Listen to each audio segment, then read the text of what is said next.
Hi there, I'm Callum and I'm excited to have you joining me for this essential guide to making money as an Airbnb host webinar. Today, I'm going to be helping you set your priorities needed to maximise your returns through short-term renting. We're here to talk about money. Property investing is exactly that, an investment. It's unlikely that you're buying a property just for fun. It's there, you're looking for both capital appreciation and recurring rental income to provide you with a solid ROI. Renting a property on Airbnb can allow you to maximise that rental income, but it's still relatively new. There's over 3 million investment properties in Australia, but less than 50,000 investment properties on Airbnb. And that's only less than 1.6% of the entire pool of rental properties in Australia. So it's certainly yet to hit the mainstream. And with that, there's opportunity for you. So today, I'm going to share you my approach to making key decisions to make money from renting properties on Airbnb. I've grouped today's webinar into 3 lots of stuff: the physical stuff, the online stuff, and the guest stuff. I'm also going to share with you how you can almost without doubt outperform other Airbnb hosts. And I'll give you a hint. It doesn't involve Airbnb, but more about that later on. So as a bit of background, who am I? I'm the co-founder of &Chill. We're a disruptive property management company that allows investors to earn more from their investment and chill. We've been providing short-term property management services since 2015, when I listed my first property on Airbnb and realised that within 24 hours that I was making more money by renting my place out night by night than I would have on the long-term market. Fast forward to today, and we've managed over 600 properties around Australia, from Perth to Sydney, Townsville to Hobart, and everywhere in between. On any night of the week, we could be hosting up to 2,000 guests in our properties across Australia. So I know firsthand what you need to focus on in order to increase your revenue and manage your costs to make sure that you can make money with Airbnb. So today, for this webinar, I'm live here at our Sydney HQ. I've already got a bunch of questions that a few of you have submitted when you were RSVPing, so really appreciate those. Feel free though to jump on into the live chat box here on YouTube, and I'm happy to take questions on the fly. I'll try my best to answer them as we go. And other than that, let's get started. So today it's all about increasing revenue and maximising efficiency. So everything you do in managing your property on Airbnb should be about increasing revenue while always focusing on efficiency. Yes, you could deliver an amazing 6-star accommodation experience for guests by decking out your property as an ultra boutique pad, picking up your guests from the airport, providing a bottle of champagne on arrival, and provide daily housekeeping. People would pay for that, sure. But would they pay enough to justify the expense? Our experience suggests not. What's needed in earning money through Airbnb is a business mindset, weighing up the cost of doing something versus the additional revenue it will bring in. So some things are a no-brainer. They don't cost much, but they bring in more dollars. Some are costly, but if you don't do them, you may end up paying more through giving refunds to guests or having low vacancy. Others, however, are open to your discretion. And it's these ones that will make the difference between achieving a high yield by renting out your property on Airbnb versus earning just enough to pay the bills and maybe cover the effort you've had to put in to deal with it every day. So with what I'll be sharing with you today, you should be well positioned to be in the former category of high yields. So let's get started. The physical stuff. Let's start with the first step. Having a property that is suitable for short-term renting. So when thinking of Airbnb homes, my mind goes one of 2 ways. I might immediately think of a stunning mansion in Bondi or Manly, overlooking the water with an infinity pool that's just inviting you to relax and enjoy time with friends. Or it might be more like an inner city terrace house, shared with 3 others, maybe a dog, which acts as a place to stay while exploring a new city for the first time on your own. Both are good. Indeed, if I was to go on a holiday with friends, option 1 sounds like somewhere I'd like to stay. Traveling to a new city, it's also great to have people give you some local tips. So option 2 might be a good thing. My partner and I actually share our spare bedroom on Airbnb and love giving ideas to guests of things to do in Sydney. But these images and thoughts of what Airbnb is about isn't what we're going to be talking about today. It's not what's required to make money on Airbnb, and we're here to talk about making money from investment properties. So in explaining the physical stuff, I want to share with you how to approach the cost-value analysis across the 3 requirements: the location, the property itself, and the furnishing. For those joining me today that have already have a listing on Airbnb, your property's already on Airbnb, there's still stuff here that'll help you. While it may be a bit much to ask you to go and sell your property and buy a new one elsewhere, it's all about making the most of what you've already got. So keep paying attention. So those three things. First one here was the location. In Australia, there's more bookings made on Airbnb for properties located outside of Australia or outside of metro areas. That's right. So more bookings are made for stays in regional, or rather non-Melbourne, Sydney and Brisbane areas than those in capital cities. So earning money off Airbnb isn't just about having a property in a location that achieves the highest nightly rate, like that mansion I was thinking about earlier, overlooking Manly or Bondi. It's all about rental yield. How much are you earning through rental income versus the capital invested in that property itself? So let's work with that example of a mansion in Bondi. It may be going for $1,500 a night. I know that there's some there that easily could. Let's say there's 75% occupancy, so it brings in just over $400K in revenue a year. That's an impressive rental income in anybody's books. But a property like that is going to be worth a pretty penny, potentially upwards of $5 million. So this would bring in, $400K in revenue on a $5 million property. Your rental yield's going to be 6-7%, which if it was on the long-term market is a really good result.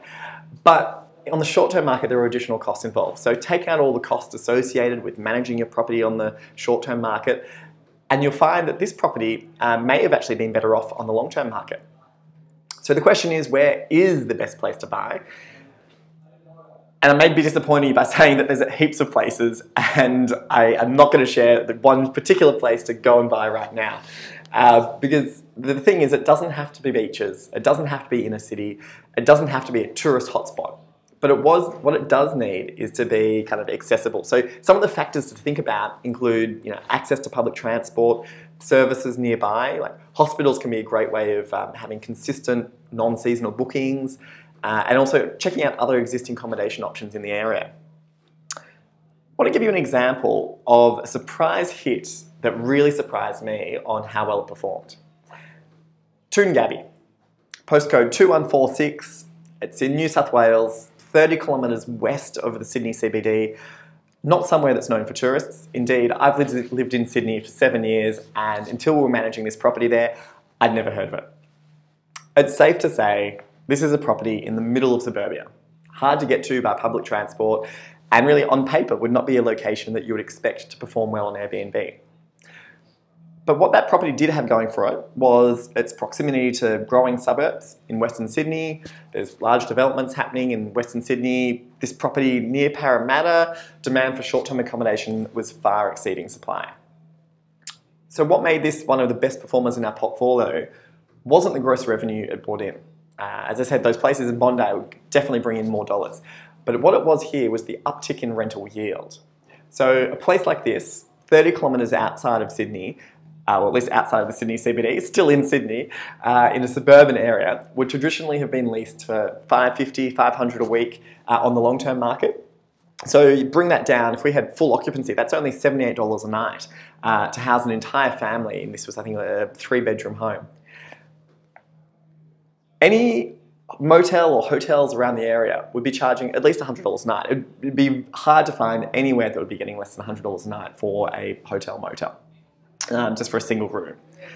So suddenly, if you've got a family, you'd be looking to rent 3 or 4 rooms at a hotel or motel, to house that family. So this is bringing your nightly cost of $350 or so if you're staying in a motel or hotel.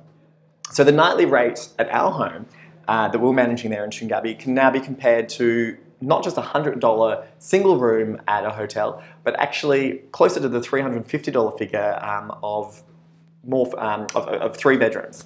So boom, it only needs to be rented out 2 nights a week and it's beating the long-term rent.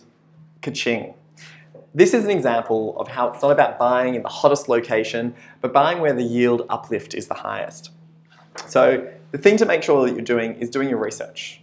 Know the value of the rentals in the market, both on the long-term and the short-term market, and just look at them also looking at the value of the home itself. So again, it's all about the yield that you're getting as opposed to that high nightly rate.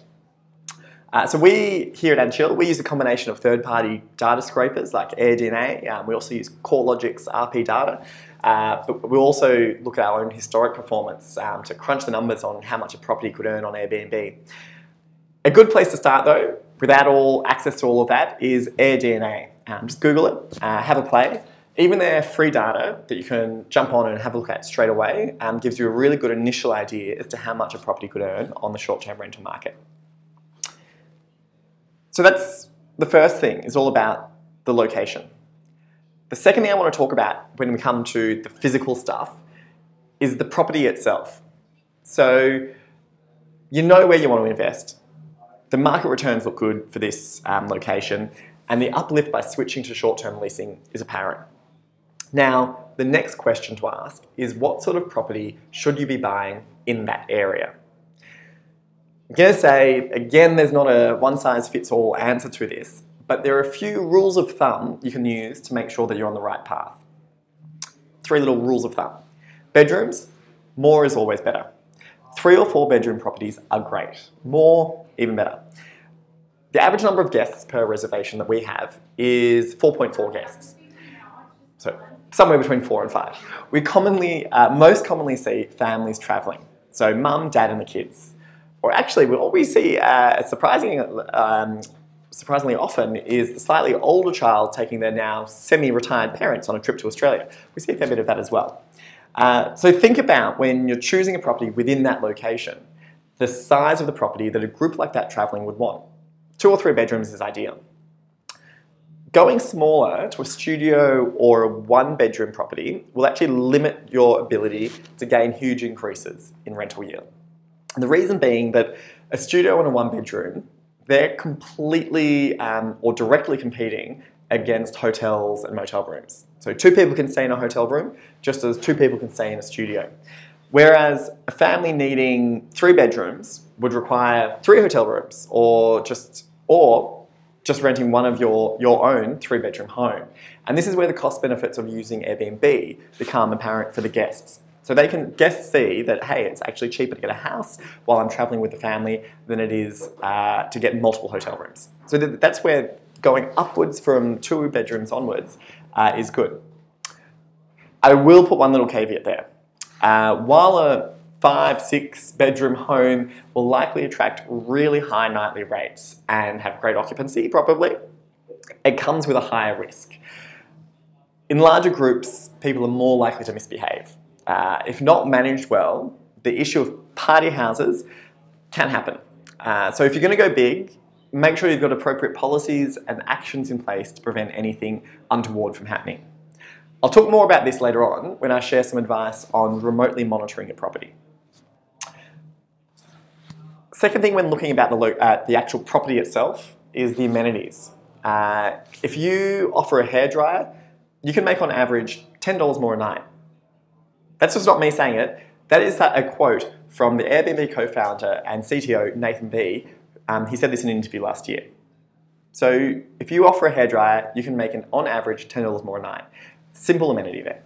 So just like bedrooms, the more amenities the better. But not everything is worth the cost. So while everyone would prefer to stay in a place that has a spa, sauna, a pool, tennis court, hot tub, direct beach access, 24-hour concierge, if your guests are only paying $100 a night, the cost just wouldn't be worth it. So when it comes to amenities, there's a baseline that you need, but beyond that, it's a judgment call as to whether the extra expense will be worth it. So what's the baseline? Obviously a hairdryer, we've just spoken about that. Our friend Nathan, the co-founder of Airbnb, told us that. Wi-Fi, of course, iron and ironing board, washing machine and dryer, dishwasher, aircon and heating. This is an interesting one. In a survey published by Airbnb last year, 46% of Australians would rather have air conditioning in their Airbnb than working internet. 46% of Australians would rather have aircon than internet in the property. So that's really important.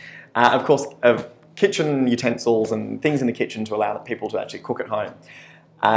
You can jump on our blog. There's more information on kind of the amenities that we should have there's a list there as well. So jump on the blog and you'll find more information about that. And keep in mind when you're looking at the amenities the home should have, the guests aren't going to be spending all their time there. They're travelling and only going to be there for a few days and are likely to be out and about while they're here. While it comes to amenities, actually, something else to think about is if you're looking to buy an apartment, the amenities of the building, because that's directly going to impact the body corporate fees and strata levies that you have to pay. So that rooftop barbecue area doesn't look good for free. Your body corporate fees are paying for it. So we manage some amazing properties in Brisbane. Amazing. One has 3 rooftop pools, a private cinema. It actually does have the 24-hour concierge. It even has in-room dining options for food to get delivered, nice food to get delivered. It has a great gym, so it's great. I'd love to stay there. But I don't know if I'd love paying the incredibly high strata fees, incredibly high. With this example, for this property that I'm thinking, it's in Fortitude Valley in Brisbane there. We have other properties in Fortitude Valley that don't have all those amenities. I think one just has a single pool, but its strata fees are substantially lower. So its body corporate fees are substantially lower. So every quarter, instead of having to pay as much as the place next door, you're paying a whole lot less. And the interesting thing is the difference in what guests are paying isn't actually that great. So looking at that, choosing a property that doesn't have all the bells and whistles in a kind of apartment complex can end up working out better for you in achieving that rental yield uplift by reducing your expenses. And that third thing that I was talking about when it comes to the property itself is parking. So just like bedrooms and amenities, more is always better, or at least just having a car park. Airbnb data released last year showed that the majority of Airbnb guests travelling in the US, Australia and Canada would prefer free parking over a swimming pool. So as I mentioned earlier, our most common guest type is a family travelling. They're looking to stay in homes or apartments to allow them to have breakfast together, go out and enjoy the day, then come back, read their book, have a glass of wine, go to bed, or whatever it is people are doing there. But it's quite common for these families who are travelling to have a car. And knowing that a car park is available for you to use adds huge value to the guest when they're booking, while really not adding a whole lot of expense to you. So if you can, your property should have a car park. What you can consider doing if yours doesn't have a car park is find a car park nearby that you can rent at an affordable price per month and then give your guests access to that. We've used Parkhound in the past to find car parks which are within a few minutes walk away of the property and then allowed guests to park there. It gives them confidence before booking that yes, they will be able to park their car somewhere and it's not going to be at exorbitant hotel prices. In fact, talking about, there was a question that was submitted before today, I think, that was regarding the body corporate fees and the tax deductibility of them. And for that one, of course, I'm going to say that you should talk to an accountant. We're not giving advice. We're giving general advice. But usually, administration fund levies are usually deductible when incurred. Sinking fund levies are deductible when if they're imposed on a regular basis and you're unable to differentiate between what they were used for. Special purpose levies are deductible only if it's on capital works. So capital works being like repainting the building. So it really depends. So it depends. It can be. And the key thing here is when it comes to strata levies and deductibility is for tax, renting on the short-term market is the same as renting on the long-term market. So if your property if you were able to deduct those expenses on the long-term market, you'll be able to do the same here when renting on the short-term market. So thanks for that. The other thing when it comes to that physical space, the third thing is all about the furnishing. And the final rule in managing the physical side is the furniture and the fit out of the property. This is a big one. It's where a lot of people spend a lot of money on a lot of unnecessary things. And once you've spent that money on the furniture, or whatever it happens to be, you've then got to make sure that over the next 12, 36 months, you're going to be earning more than you would have without that item. So will that extra $2,000 on a leather lounge add an extra $10 per night to every booking? Does going from a Kmart brand microwave at $39 compared to a $200 David Jones model add an extra $1 to every booking? Is anyone even looking at that really? The answer is probably not really. So when furnishing in most cases, you should be aiming to furnish to a comfortable standard, not designer. And actually, speaking of designer, if you can, get a professional to come up with the furniture design. A mood board from a professional can make a huge difference. It's really not as simple as heading to Freedom and IKEA and getting a bunch of stuff and putting it into a home. Getting a stylist to plan it all out for you, regardless of your budget, will make a huge difference. You'll be surprised at how a good stylist can work with a really tight budget and make something look amazing. So here in Sydney, we've got stylists that work for us and they spend every day furnishing new Airbnbs. As a kind of a general guide, we usually set a budget around the $9,000 mark for a 2-bedroom home and would rarely encourage spending much more than this. Unless your property is in the luxury segment. And I'll add on that, while you may consider your property luxury, I'm sure it is, maybe. Always compare it to a luxury hotel and then reassess. I think the term luxury gets thrown around by developers and real estate agents a tad too freely, in my opinion. But if your property is truly in that luxury segment, then spending more on furniture is a necessity. So just acknowledge that. So I was showing just a moment ago there what $9,000 worth of furniture looks like. So take a look at that. You can also jump on our website actually, anchill.com.au, and we've got a portfolio of properties that we've styled, so feel free to click through there and get a feel. For all of the ones that we've styled, it's around that 10K mark for a 2-bedroom and kind of goes up from there for more bedrooms. Kind of some little key tips though, when you are styling your property. If your bedrooms aren't huge, don't squeeze a queen bed in there. Stick with a double. You'll create more issues by not having space for luggage to get wheeled in, that you get more marks on the wall. It's really not worth it. And double beds are cheaper than queen beds, so keep that in mind. Also in a living room, always install a double sofa bed. A double sofa bed allows for 2 extra guests and you're able to charge more per night. So keep in mind that the average number of guests on Airbnb per reservation is more than 4. So a 2-bedroom place with only able to sleep 4 won't be suitable for the average reservation that's getting booked on Airbnb. In the kitchen, make sure it's got all the appliances, cutlery and dinnerware. So again, if your property hall can accommodate 6 guests, make sure that there's enough for all 6 guests. When it comes to kitchen stuff, Kmart's fine. Lots of our kitchens are fitted out with Kmart stuff in the kitchen. In fact, let's think about that. Is it worth spending money on that nice kitchen appliance? Probably not. We often get asked a question around Nespresso machines. They're great if you like coffee, but they're not necessarily great for an Airbnb home. So remember, we have to focus on efficiency. And an espresso machine is a great example of how it can impact efficiency ongoing. So to start off with, you're going to be spending more money up front to buy that machine. You're then going to have to buy pods, so spending more money. The pods are then going to get used by the guests, so you're going to have to replenish those pods. So you're going to have to pay someone to collect pods and deliver them to the property and put them in the property. So again, more costs associated with that. You're then also going to get a guest who doesn't know how to use the machine or stuffs up the machine, and they'll call you at 6 a.m. for their morning coffee and be like, hey, how do I make the coffee machine work?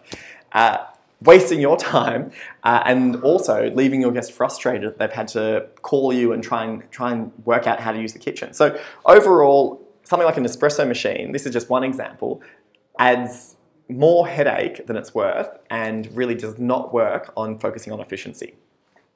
What would be better is just providing coffee and tea. You can put in a whole stack of those. They're going to last forever, whereas perishables should really be avoided. So adding in a fruit basket doesn't really increase revenue. It means more to clean up, more to put in there, and additional costs for each reservation. So biggest rule in the furniture and furnishings is to not overspend. Make it look good with a few key pieces of furniture or wall art, but keep the basics basic. So that's the physical stuff covered. It's all about keeping a cool head in completing the cost, value analysis, in making sure that those decisions for the location, the property itself, and the furnishing are all value adding and going to increase the revenue for each night booked. So that's where we're at with the physical stuff. Now, let's move to the online stuff. So once you've got your place furnished, ready to welcome guests, the next set of decisions come about with how you promote your property online. You've got your home, hotel ready for guests to arrive, but now you need to employ your sales and marketing skills to get people through the door. I say sales and marketing skills because there's more to getting guests than just creating a listing on Airbnb using your iPhone and waiting to get bookings. Yeah, you'll get bookings, but is it maximizing your revenue? Are you achieving your optimal occupancy? Maybe not. The important thing to keep in the back of your mind when you're thinking about marketing your property online is that guests are travelers and they're used to looking for hotels. So they'll be comparing your listing to that of other hotels around the area. If you're selling a luxury property, they'll be likely comparing you to a Sofitel, a W hotel. If you're selling a standard 2-bedroom family apartment, then you'll be compared with similar kind of 3- or 4-star hotels nearby. So keep that in mind that you are selling to people who would otherwise be buying or purchasing or staying at the hotels. So keep that in mind.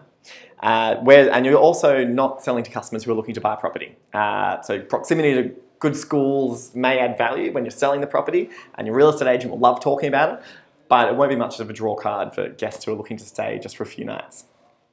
So when it comes to the online stuff, there's 3 things that you need to think about. The photography, or that I'm going to talk about today. The photography, the listing and the search ranking, and the pricing. So let's go into that. The photography. When people are making decisions on where to book, what they see first is likely to be the photos of your property. The quality of your photos can make or break your listing.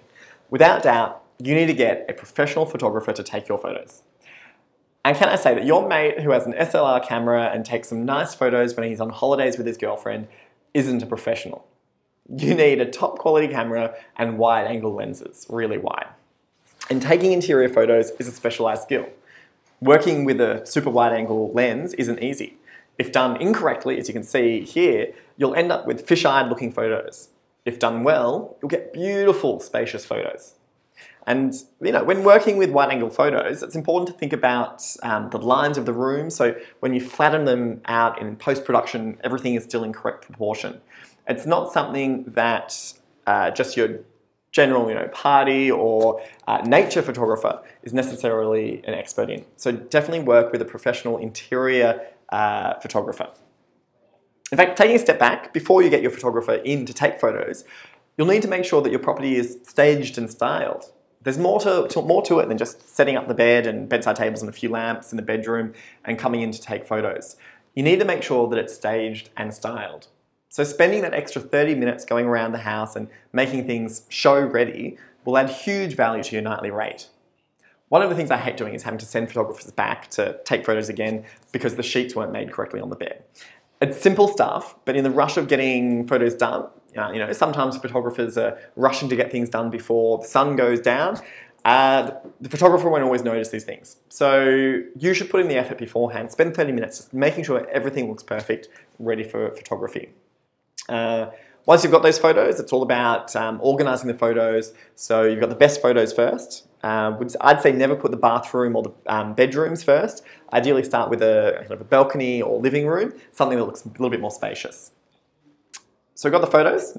Now it's time to start creating your listing on Airbnb. So when it comes to the online stuff, the next thing is all about the listing and the search ranking. So Airbnb at the end of the day, it's a search engine. Just like you use Google to find web pages you're interested in, people are using Airbnb to find homes that they're interested in staying in. So your listings rating and that of your profile mean everything. It not only affects trust, but affects how you rank. So in order to make money from Airbnb, you need to be appearing at the top of the search results when people are searching to stay in your area. If people can't see your listing, they won't be staying there. So that's really important to be at the top of when people are searching for a property in your area. So how do you make sure that your property is at the top? This is something we have people doing every day to make tweaks to our listings to make sure that our properties are seen by the most people. It's not easy. This is why we literally have people there doing it. So listings, a little tip here is listings that appear at the top of the page, on the first page of a search when someone searches for properties, tend to, on average, have a longer word count in the copy than those on the following pages. So adding a few extra words to your listing can make a huge difference. So be detailed in your descriptions. Also, you'll find ticking off as many amenities as possible is important because they're used to filter searches. This is where, so when someone, if you don't tick the amenity that someone's searching for, you won't even have a chance of appearing. So this is where thinking about the cost to furnish comes in.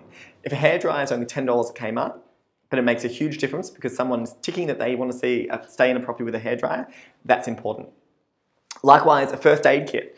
Kmart has them for less than $5. But in doing so, you can add that as an amenity, and suddenly if someone's searching for, I want somewhere that's kind of safe to stay, it's there. It also makes your place look more complete and comprehensive. It's important to be very clear about what's available as well. So if you don't spell it out, customers will take their money elsewhere, as it's far more convenient to book somewhere without having to ask you questions. So, describe your place. Welcome to my 2-bedroom home in Sydney's CBD, 550 metres away from Town Hall Station. Really simple, so people understand exactly what they're booking without having to ask you. Otherwise, you're going to get a question. Hey, what's your closest train station? How far away is it? And this is going to take more of your time, and so really is not allowing you to focus on that efficiency. In your listing, give recommendations on what's nearby. Tourist spots, how to get around, events currently happening. It's a great way to boost your word count and give you something more to talk about. Sometimes there's a limit to how much you can say about a single studio apartment.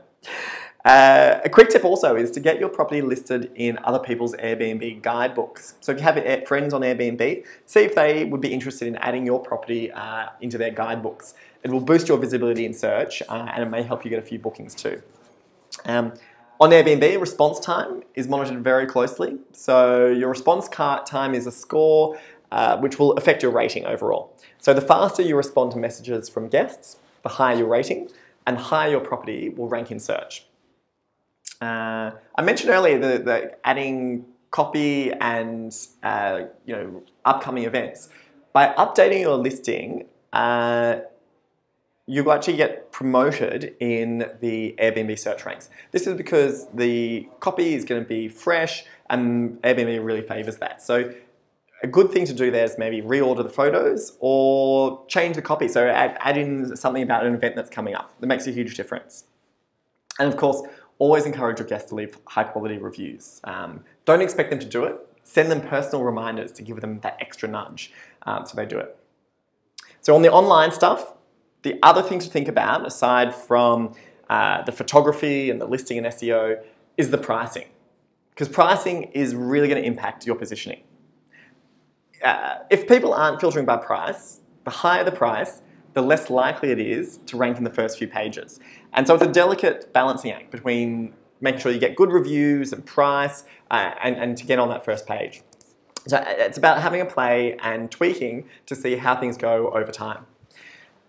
Two kind of general rules when it comes to pricing. Your property probably isn't worth as much as you think it is. So sorry. It's always important to think about the overall annualized revenue that a property brings in, not just the single nightly rate. So yes, your property may be worth $500 per night, but is it going to be worth $500 per night on a Monday night in the middle of winter? Maybe not. So just think about that your property isn't worth as much as you think it is. Rule number 2 is that you don't want your property to be booked out more than 2 weeks in advance. Sure, a few bookings in the future is good, but you don't want the calendar to be fully booked more than 2 weeks out. Last minute bookings really should be your bread and butter, and advanced bookings, like so many future bookings, indicates that your price is far too low. So it's a market price. Airbnb is a marketplace. Prices are dictated by supply and demand. If it's Christmas time, there's lots of people looking for accommodation, you can charge a higher price. If you have a property on the Central Coast, there's lower demand in winter, which means you'll need to charge lower prices and higher demand in summer. Higher prices, seasonality, holidays, events like concerts, they all affect demand for your listing needs, and your price needs to react in the same way. Key thing is to not charge a flat price here. So if you charge a flat price, it means you're going to miss out on some bookings throughout the week.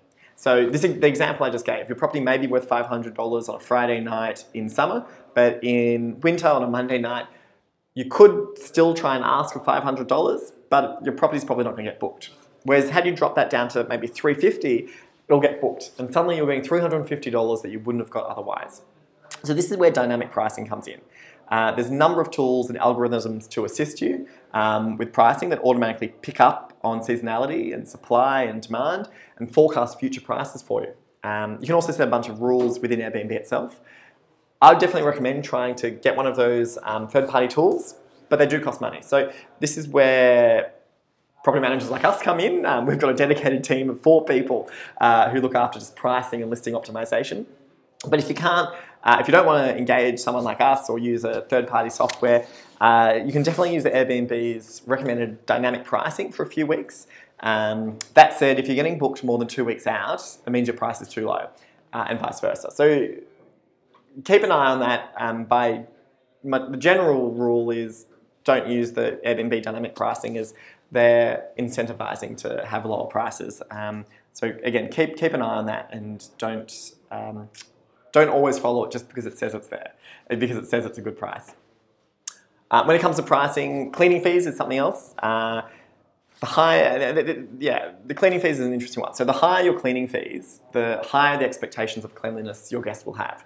So when you're setting your pricing, think about that. So a higher cleaning fee is good in that they promote longer stays. Like a $150 cleaning fee over 3 nights is only $50 a night, whereas a $150 cleaning fee on a single night booking sounds pricey. So an approach could be to lower the cleaning fee and just have a minimum night stay. That manages expectations. So think about the pricing not just of the nightly rate, but also the other cleaning fees and other costs associated as well. If it comes to, we don't use any bonds or security deposits. That does put people off from making a reservation. So in summary, when it comes to that online stuff, listing a property online isn't just a set and forget activity. You'll need to keep an eye on refreshing photography, listing constantly, updating with upcoming events, keeping a super close eye on pricing. But if done well, you'll be able to squeeze out extra dollars by having a higher nightly rate and increased occupancy, which is exactly what we're talking about here, to earn more money from your property on Airbnb. Okay, so far, we've looked at the property, the physical stuff. We've looked at the online stuff. The last thing I want to talk about here today is about the guest stuff. So we've looked mostly at the revenue side and how to bring in the dollars by having the right physical space for your Airbnb and how to promote your listing online to get the highest nightly rates. That brings in revenue, but now let's take a look at the expense line. As with most of what I've talked about today, the overarching rule is to not overspend and instead focus on efficiency. The question then is, how do you know what to spend money on and what to save money on, or perhaps what to cut entirely and not spend any money on? So in this topic, when it comes to the guest stuff, I'm going to look at 3 areas where you'll find a lot of your ongoing expenses come from: delivering a guest experience, the cleaning, and dealing with the issues. So in addition to all these, there are other costs involved in having an investment property, just like renting a property on the long-term market would be. There's going to be body corporate fees, council rates, water levies and the like. That's accepted, and you're going to have to do that with short-term renting just as you would with a long-term rental. For short-term renting, there is also a few other bills that you wouldn't normally pay for, such as internet, electricity, gas. For these, the biggest tip is just to shop around, get the best rates. There's not much more to it than that. And so when it comes to those 3 things, the guest experience. So let's delve into how you can deliver a guest experience that wows without overspending. It's easy to delight guests by spending money. Gifts on arrival, little slippers, Nespresso pods, but we're not here just to delight our guests. You need to balance delivering a positive guest experience with not spending too much. We're here to make money. One of your most important roles as a host is communicating with guests. Unfortunately, it can also be one of the most time-consuming activity, and time is money. So the best way to cut down costs here is to reduce the number of questions you need to respond to. So being proactive and giving your guests information so they don't have to ask the question in the first place. So think about, what could a guest ask, and when they do ask it, write it down so you've got the answer ready to go for next time.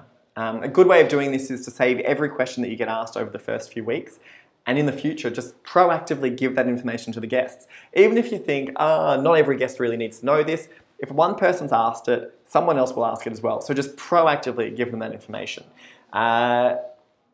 It's a question that someone's asked, so others will think about it too. So proactively giving this information, one of the best ways to do it is through a guidebook.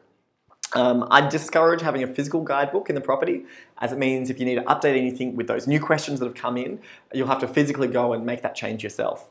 Instead, set up an online guidebook that you can share with your guests before they arrive. And this can have all the information they need within it.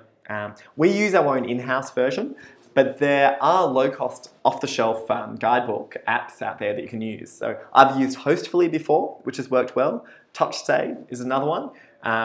Without something like this and giving all that information to guests, suddenly communicating with the guests can become a full-time job.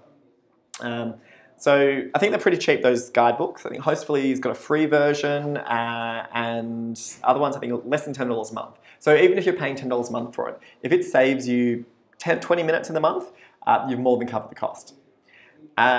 It also keeps your guests happy, as they're able to do what they want without having to ask you and wait for a response. So it's a win-win, giving people a guidebook, give people as much information as possible. I mean, even with the most comprehensive guidebook available to your guests, you're still going to get questions that you need to answer. We expect each guest to require about 4 manual email or phone responses per stay. And that's even without guidebooks being really detailed. So be prepared to allocate time and assess the cost of your time in dealing with those guest responses. And that's why guidebooks are really useful. Something else to think about when it comes to dealing with the guests and communication is that around half your guests will be travelling internationally.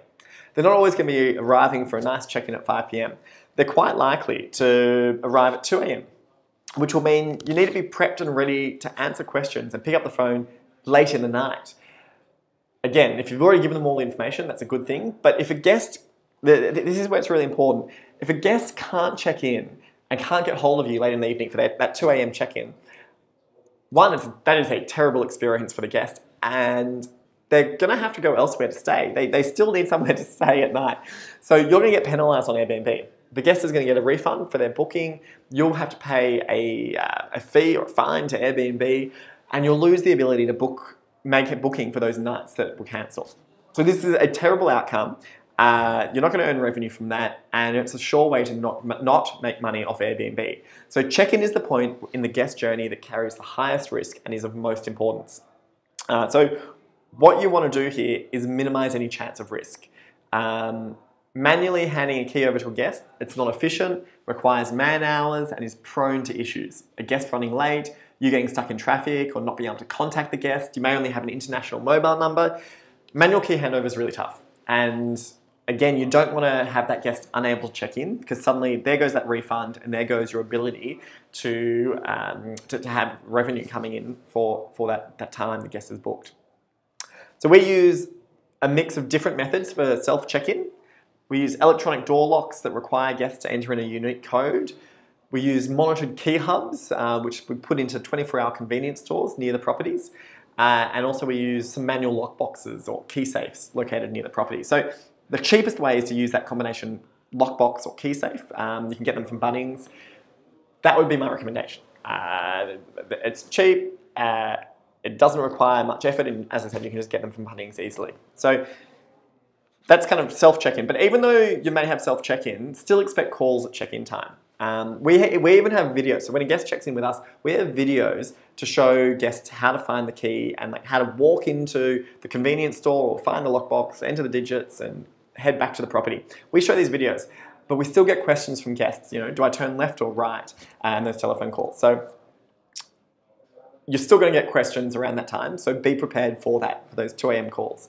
But at least answering a call at 2 a.m. to tell them to turn left or turn right is still easier than getting out of bed to go hand over the keys yourself at that hour. So definitely just don't do manual key handover. The other thing about the guest stuff is the cleaning.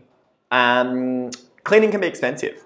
Sure, you may be able to get a cleaner in to clean your own 2-bedroom home for $70. But it's different when it's not your property and you've got to have the place ready for guests, ready for check-in. So one of the big costs in cleaning for Airbnb is actually the linen. And you forget how much linen there is. So for a 2-bedroom place, you have a sofa bed in the living room as well. So suddenly there's 3 fitted sheets, 3 flat sheets, 3 quilt covers, 4 pillows per bed, so 12 pillow slips, a towel for each guest, so there's 6 towels, 2 bath mats, a couple of hand towels, throw in a tea towel, and you've got yourself quite a bit of linen there. Washing and drying it in the property during the turnover really isn't feasible. It's going to take far too long to wash all that. And you don't want to be paying someone to stand around while waiting for sheets to dry. In fact, that volume of linen probably wouldn't even fit in most home washing machines. So expect the cleaning to be on the pricier side. That linen's going to have to go off-site and another pair of linen, so another set of linen coming in. When it comes to the cleaning, again, why is it expensive and worth paying for it? Is because you're wanting to pay a premium for someone, a cleaner, who's going to be able to be there at very short notice. Say someone books to stay today for one night, suddenly there's going to be a checkout tomorrow, and you're only just telling the cleaner about that now with 20 hours notice. So you may have to, and accept that you may have to pay a premium to have that flexibility available from your cleaner. And again, well, why is it worth spending this, extra money on the cleaning? Is because the impact of not having a clean done and not having the property, ready, guest ready in time for check-in is huge. A guest can walk in, look at the place, and if it isn't suitably clean, decide to walk out straight away, ask Airbnb for a refund, and suddenly you're going to have to refund the guest, pay that cancellation fee, and Airbnb will block those dates on your calendar so you can't get another guest in for that period, almost as punishment for not having the property clean, ready to go. It's the worst. It really is the worst. And some guests can be very cheeky. They really can. They might walk in, make a little mess themselves, send a photo to Airbnb with this newly created mess, and ask for a partial refund due to the place being dirty. It sounds ridiculous. I know, but it happens more often than you'd expect.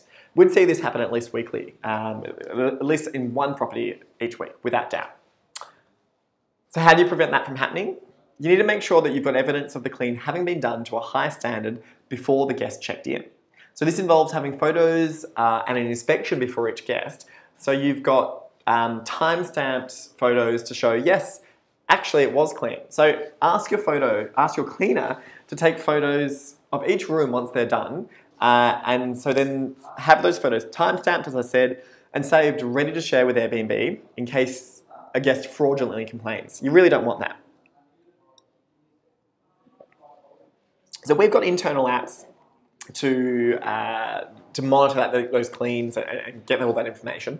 But there are off-the-shelf versions that you'd be able to use, such as Properly. I'd definitely recommend that. It makes managing cleans and keeping records and proof of each clean really easy. The cleaner can just upload the photos directly in the app, and so you can verify the job's done. So obviously you're not going to go and build your own software like what we've got, but using Properly is really good and really super easy. And so cleaning, sadly, it's an expense that you can't avoid in renting your property on the short-term rental market. So it's important to find a cleaner that meets those requirements without charging an arm and a leg. So in a 12-month period, you could easily be spending $5,000 on a cleaner. Easily. So make sure you bring that to the attention of the cleaner when you're negotiating prices up front.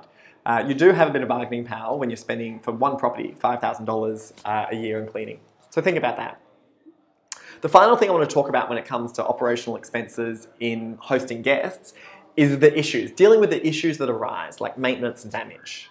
Of course, renting your property on the long-term market, you're likely to have maintenance issues pop up. Like even on the long-term market, you're going to have dishwashers stop working, shower heads needing replacement, and faulty aircon. These things just happen. And when they happen, you're going to have to bear the costs of these just as you would normally on the long-term market. But with short-term renting, there are other issues that arise which you probably wouldn't normally have to deal with on the long-term rental market. And a lot of this has to do with two things. One, looking after your furniture in the property compared to a long-term rental that probably didn't have furniture, and also looking after the wear and tear from people perhaps not behaving as they should in your property. For furniture damage and things like carpet stains, the important thing is to be on top of the issue as soon as it happens. Airbnb has a resolution centre that allows you to claim back costs associated with damage caused by guests. But, this is a big thing, but for the Airbnb resolution centre to rule in your favour, it's like a mini tribunal, you need to make sure that you've got evidence of what you're claiming the guest did. And so this is where those inspection photos from your cleaner are so important. You need to be able to compare what the piece of furniture or whatever it was like before the guest arrived and what happened afterwards. So there's also strict time frames when you can submit these claims. So time's really of the essence. You usually need to make sure an initial claim is submitted before the next guest checks in. So if you think about that, if you have a guest checking out at 11 a.m. in the morning, the cleaner comes in afterwards to clean, let's say at midday, finds the issue and reports it to you when they're finished cleaning at 2 p.m. You then have another guest checking in at 4 p.m. that day. You've got 2 hours to submit that claim online in the resolution centre before your time window potentially lapses. No pressure. But this is where having good records of everything is important. So having the receipts of how much each item costs in the property and costs to replace them, having those photos, really, really, really, really important. Because if you don't tick all the boxes, Airbnb won't necessarily cover the costs. But if you do tick all the boxes, Airbnb will cover the cost of the damage made by the guest. It's really about jumping through the hoops and having the evidence, and without that you will be left out of pocket. So that's not what you want, given that we're here to try and earn more money by switching to Airbnb. And yeah, keeping really good records, photos, super, super important for that, for when things go wrong. Of course, the best thing to do is just prevent issues from happening in the first place. That saves a lot of trouble. So this is where things like what we have in our digital home monitors comes in really handy. So we can remotely tell exactly what's happening in the property. We have these devices that we install. We know the temperature, the humidity, the volume of noise in decibels, how much movement's going on, and any substantially unexpected changes that have occurred. So they're really useful because, as I mentioned earlier, issues tend to arise when guests are doing the wrong thing. This could be having more guests in the property than they should be, getting a bit rowdy. That's kind of usually seen with loud music and a lot of movement happening. So by picking up on these little just activities and changes into the environment, you can forecast what's about to happen. So we can monitor, and what's useful is monitoring what's going on in the home without invading privacy. So don't install cameras, don't install recording devices. As I said, ours are just noise decibel monitors. They don't record anything that's being said. By doing this, it allows you to proactively try and stop these situations escalating. So we've got thresholds set. So if the noise increases over a certain decibel limit for, I think it's 120 seconds, we'll get notified straight away. We're able to call the guest, find out what's up. Or if we can't get through the guest, actually get someone there to visit the place straight away. This is, again, to prevent the issue from happening. And by doing so, you're keeping those expenses down. There are, like getting these monitors, I think Noise Aware is one. You can check that out. We've got some other technology that can do a bit more than that. But it's really, it's something you definitely want to have in the property. If you can avoid damage happening, you'll be saving money. So in summary for the guest stuff, actually managing the guests is the expensive part of earning money on Airbnb. But without the guests, you wouldn't have any revenue. So obviously it's a super important part of the operation. So the key thing with managing the guest stuff is to minimize spending on those things that can be avoided. So cleaning costs can't be avoided and a requirement of hosting guests. But when it comes to managing key handover and communication, there are definitely ways you can reduce your expenses by focusing on efficiency. Yeah. So that's what I would say are the important things when it comes to the physical space, the online stuff, and also the guest stuff in how you can really make those decisions to help focus on efficiency, cut your costs, and increase revenue, which by doing so will allow you to earn money on Airbnb.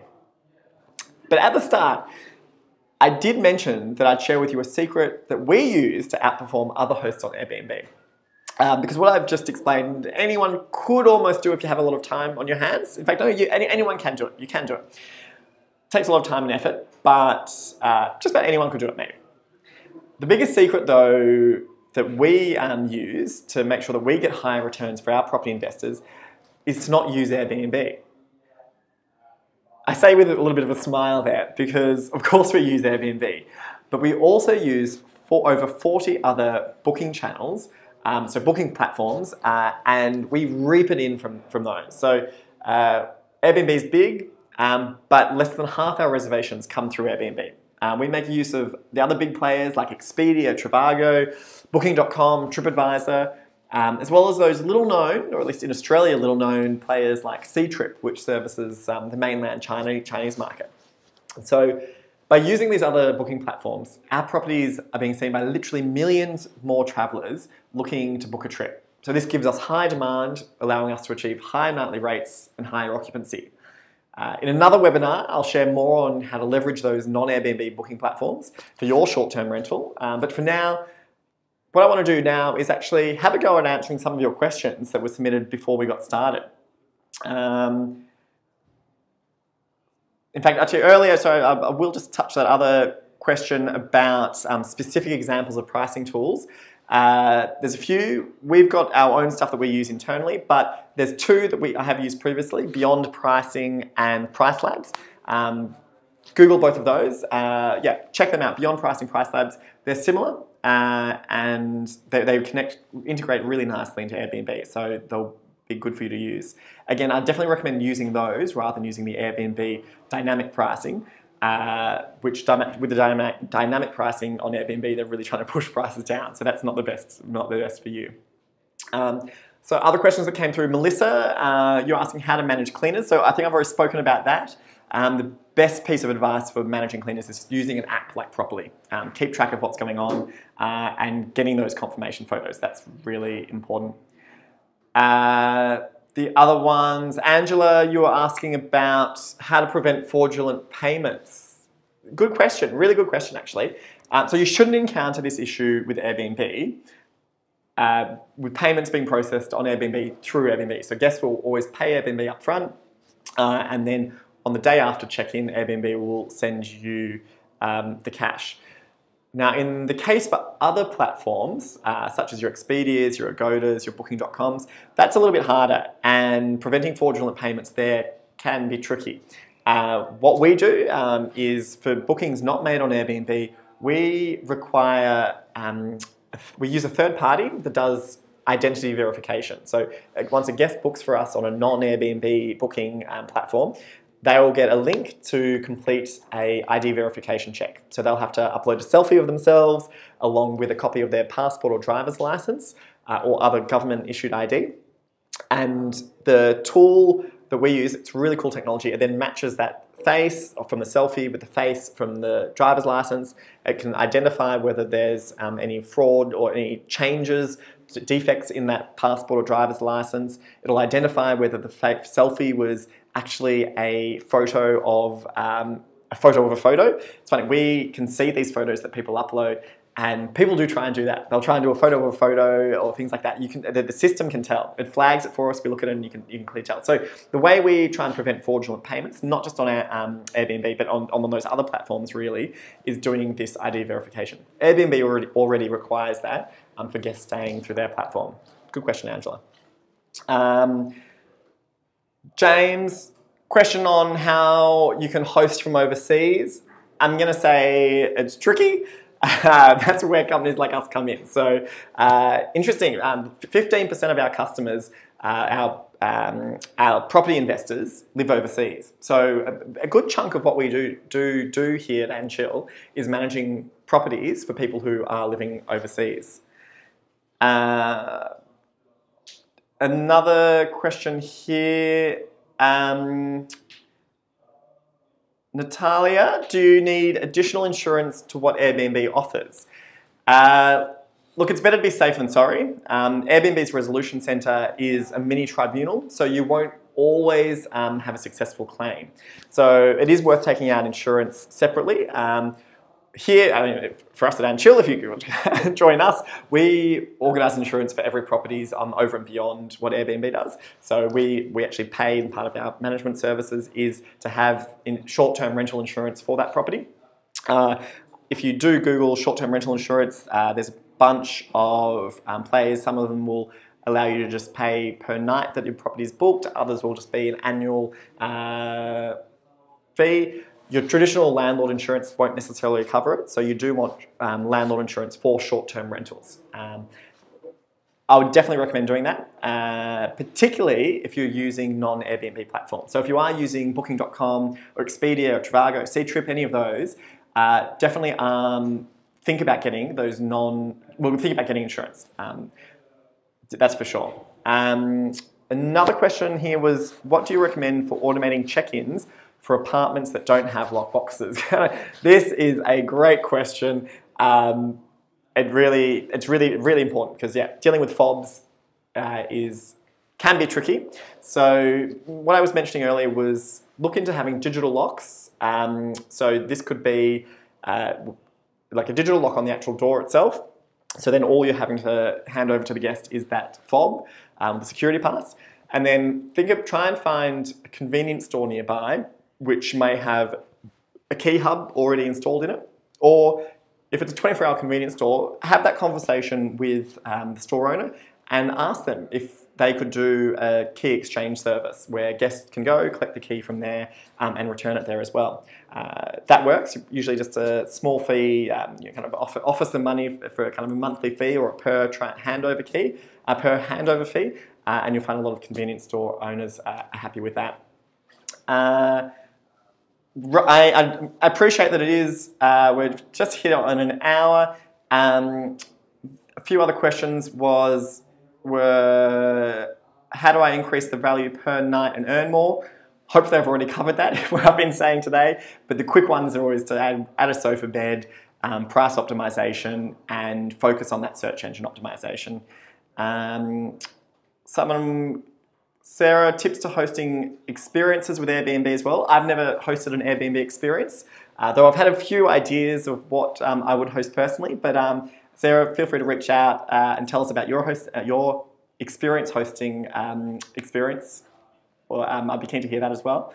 And then Helen, you've got a very detailed question about your 4-room luxury guest house, so I'll happily chat offline and give you some a more detailed response there. There's some other questions, but really looking at the time now, I think we'll have to wrap it up there. Thank you very much for joining me today. Hopefully, I'm sure you've learned, today was all about learning how to make more money from your investment property on Airbnb. So it's all about increasing that revenue, decreasing those expenses, and really keep thinking about that physical stuff, the online stuff, and the guest stuff, and making those small decisions in all of those areas to maximize that revenue and decrease those expenses. Thanks very much for joining me today. Cheers.